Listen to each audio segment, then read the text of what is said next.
Hey everybody, today I'm making two Christmas cards. Well, I will make one Christmas card on the video, but in the end I have the material for two cards and I want to use a Gelli printed background for my cards, and this is what I'm starting with. I'm using two sketchbooks to print in, and at this stage I wasn't sure which prints I'm going to use because usually you can get more prints from one layer of paint on your plate. So let's see what's happening. I wanted to use bright colors today and I picked a Sap Green, a Turquoise green and a Quinachridone Magenta, and that's what I'm trying to achieve is kind of a ombre effect. Well, that doesn't work very good, but I really like the result of the prints for my cards. I'm printing in these two smaller sketchbooks. I have already printed two A4 sketchbooks fully, and I've shared some sessions with them and also a flip through. I hope I will not forget to link these videos up in the top right corner info box so you can check those out. And I'm not enjoying printing in the smaller sketchbooks because it's just more work than printing in the bigger one. But as I have them, I want to use them from time to time, and today I decided to use those together with also some usual white printer paper. And here I'm using one of our brand new stencils, which is the star stencil with some tiny stars on it. And I have embossed that card that comes with the stencil with my Sizzix Big Shot. There is also a tutorial on how to do this on our shop blog, and I will link that underneath in the video description. And with this texture plate, I'm going to create a pattern on the gel plate. For my first prints, I quickly remove the paper so I have something left on the plate that I can then print in a second round. And I really like how the colors and the stars work together. And as I said, at this stage, I wasn't sure which prints I'm going to use for my cards later. And now I'm going to put the sketchbooks away, and here are the prints. And when you are printing in sketchbooks, make sure not to close the book too early so you can you don't have the pages sticking together. You will leave the sheets loose, I would say, for at least 12 hours before you close the journals. I always lay them on my table and let the fresh pages flip or hang down so they are loose and everything can dry. I have added more texture to the plate with the same texture plate I've made with the star stencil. And now I will wait until that dries a little bit before I cover it up with a layer of white paint and then pull a third print or second print, whatever you want to call it. I don't let the paint fully dry. I would say I wait for about a minute, or maybe, yeah, I think a minute. I don't have the patience to wait for things to dry on the gel plate. By the way, here is the print that I put the texture plate on this paper, and I really like that the stars turned up so bright, or the rest of the negative space, I would say. That's also something I sometimes do. I use these texture plates, and when I dip it onto my gel plate, I dip it then on an older print, which is not nice, or something like this, which was really dark. And that's also sometimes really interesting. And that was the time I've waited. You can maybe check the timeline to see how long it was. And now I'm covering up the whole plate with white acrylic paint, and then I will lay this one on top and pull a print, and this hopefully will pick up everything that is on my plate. And for that, I'm a little bit more patient. I press it down quite well and I wait a little, and I have that bigger piece of newsprint paper just to avoid that my hands get messy, because the paper I'm printing on is a bit smaller than my plate. And I'm waiting a bit so the paint has a chance to transfer. And that worked out perfectly. Everything is pulled up from the plate, and I love how this print turned out. Whilst my print is drying, I'm going to prepare focal images for the greeting cards I want to make, and I'm using our brand new textured Christmas trees, and I try to stamp a whole batch of them.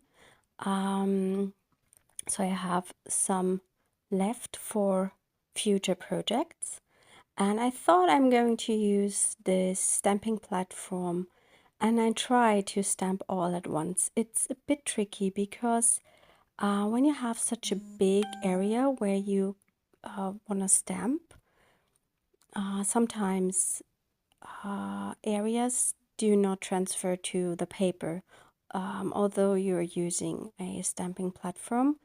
In the end, that worked out quite well. I had a few images where I had something not transferred to the paper. Then I stamped these ones separately again afterwards, but in the end I think this technique works quicker than stamping every single tree on its own. I'm speeding up this part because it's just stamping and using embossing powder and all that kind of stuff, and I don't want to bore you with a long time with that.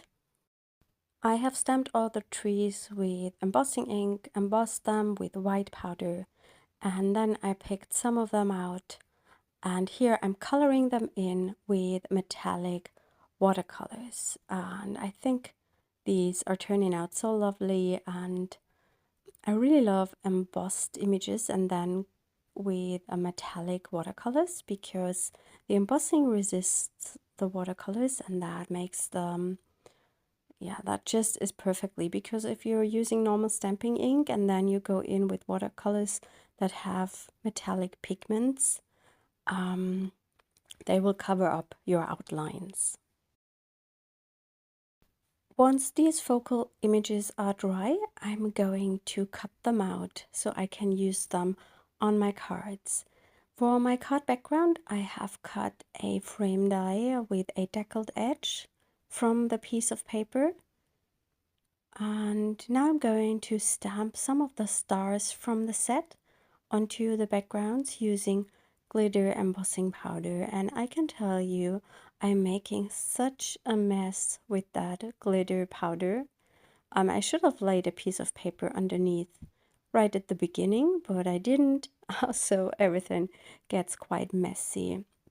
I'm using, I think, every star from the set, or maybe not every star, but almost every star. I think there are 5 on the set with different sizes. And from time to time I'm covering the card with embossing powder so I can see where I've already stamped the stars, and then I can add more to cover the whole background. And that was so hard to put that into that cupcake paper. And later I'm going to lay a piece of white paper underneath. I'm now going to speed this part up as well, because it's just embossing some of the stars. And what I also did, I laid the background down the wrong way, and I stamped to the bottom of my card instead of to the sky. So I removed the 2 stars at the bottom with a brush. By the way, our new products are in the shop already. I will link them up in the description, and they are 10% off until Sunday.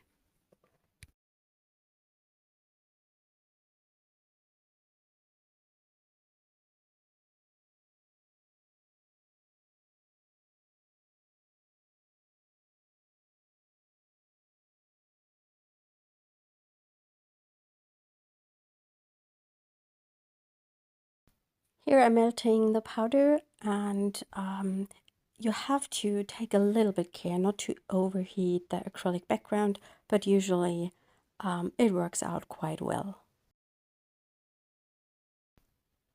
I'm now stamping a sentiment for my card to some of the leftover Gelli print paper, and I'm using white embossing powder, and the stamp is also from the same set. It has two sentiments on it. One is German and one is English, and we also have a ho for a ho ho ho.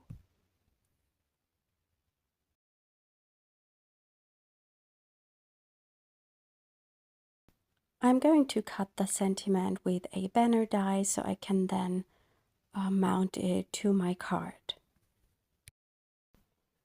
I'm going to adhere my background with some craft glue to my card base. I'm using the glue from Craftily, which I am really fallen in love with. And when I've mounted it, I lay it under some books so it can adhere completely flat to the card base.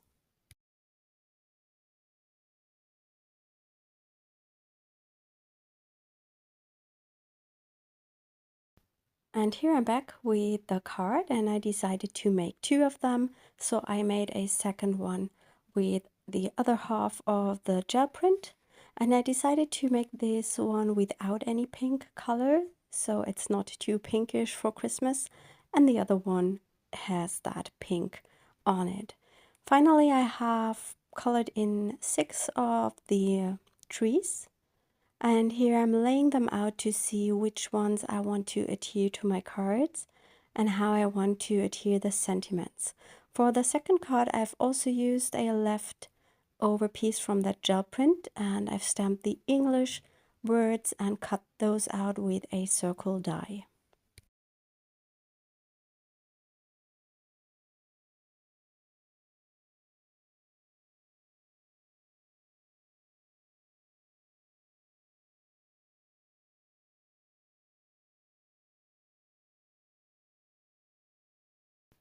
I have already added some foam tape to the backs of the trees, and now I'm adhering them to the cards, and I'm also speeding that part up because it's just adhering the paper, the trees to the paper, to the backgrounds, and that's not very exciting, I think. I will cut off the overlapping piece from that banner later with my scissors.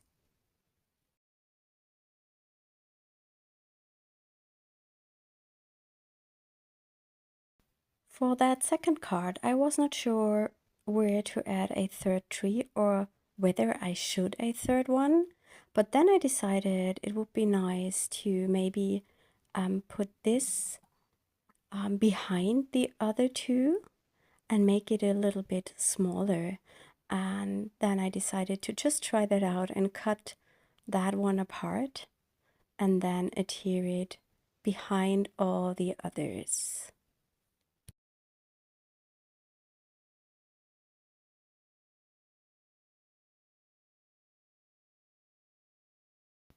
Yes, my two cards are finished. I hope you enjoyed this video and you are inspired. And don't forget to check out our new products. They are 10% off until Sunday. I wish you a lovely rest of the week. Bye.